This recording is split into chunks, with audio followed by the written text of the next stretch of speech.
je suis professeur émérite à l'École des mines de Paris et je suis membre de l'Académie des technologies.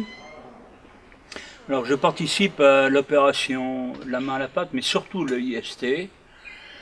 Oh, j'ai commencé le IST dès le début, 2005-2006, et j'essaie d'apporter le plus possible, parce qu'on y croit beaucoup, à toute cette formation qu'il faut donner aux collégiens et puis aux enfants.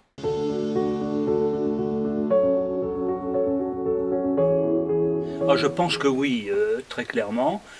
Bon, il faut que je vois les maquettes d'un peu plus près, comment elles ont évolué, et puis que j'essaye de me mettre dans la peau ensuite, vous voyez bien, d'un enfant en CP, en CE1, en CE2, n'ont pas encore une grande habileté manuelle, mais ils reconnaissent déjà énormément de choses. Donc moi je pense que oui, ça rentre. Alors, et en particulier avec ça, on doit pouvoir, alors moi qui suis mécanicien, faire ressentir la notion de force, d'action, de réaction. Et vous savez que c'est une notion très difficile de faire passer la réaction, peut-être même en classe de première encore, il y a encore des difficultés peut-être.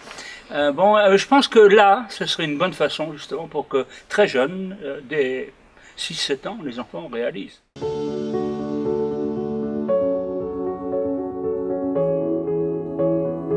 Oh, j'essaie de faire les deux. Je ne suis pas du tout normand, mais je pense qu'on a des tas d'exemples où c'est beau et en même temps on a dû inventer énormément de choses. Bon, donc je parlais juste un petit peu avant l'entretien du pont de Millau. Là, il y a eu, dire que ce pont n'est pas beau, ce serait insensible à toute forme de beauté. Et le nombre d'inventions qu'il y a pu y avoir, c'est absolument extraordinaire. On m'avait en particulier indiqué que pour lancer le platelage là, du pont, ils étaient obligés de se renseigner auprès de la météo pour savoir s'il allait y avoir du vent ou pas beaucoup de vent, parce que l'effet du vent sur le platelage qui est en porte-à-faux n'est pas du tout négligeable. Donc moi j'étais très très impressionné que même les gens de la météo étaient impliqués là-dedans.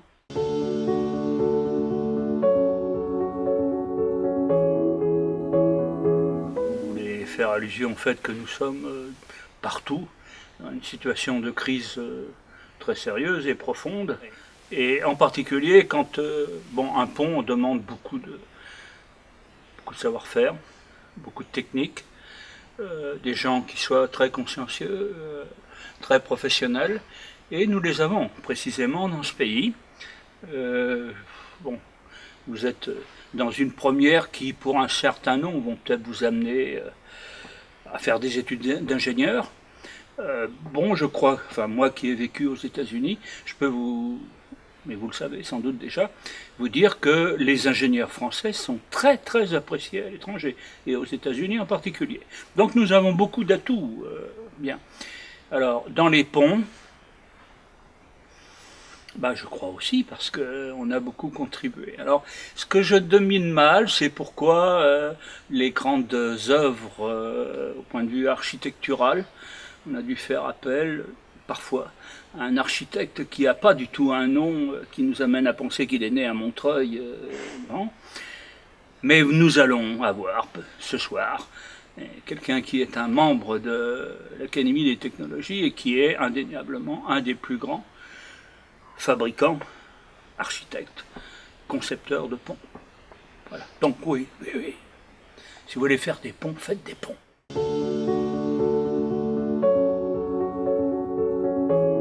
Il se trouve que je fréquente l'Algérie assez souvent, et en particulier Tlemcen, qui est situé presque à la frontière marocaine.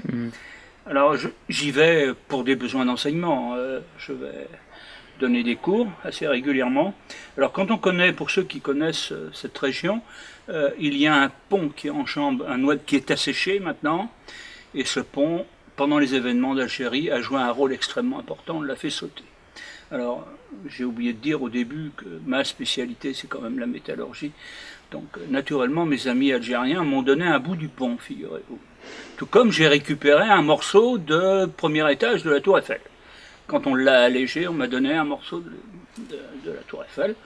J'étais très fier et les enfants étaient plus jeunes à ce moment-là. Alors dès qu'ils venaient avec un de leurs correspondants étrangers venait, j'allais dans mon garage, je coupais un morceau de la Tour Eiffel parce que moi je considérais que c'était le plus beau cadeau qu'on puisse faire, disons, à un visiteur.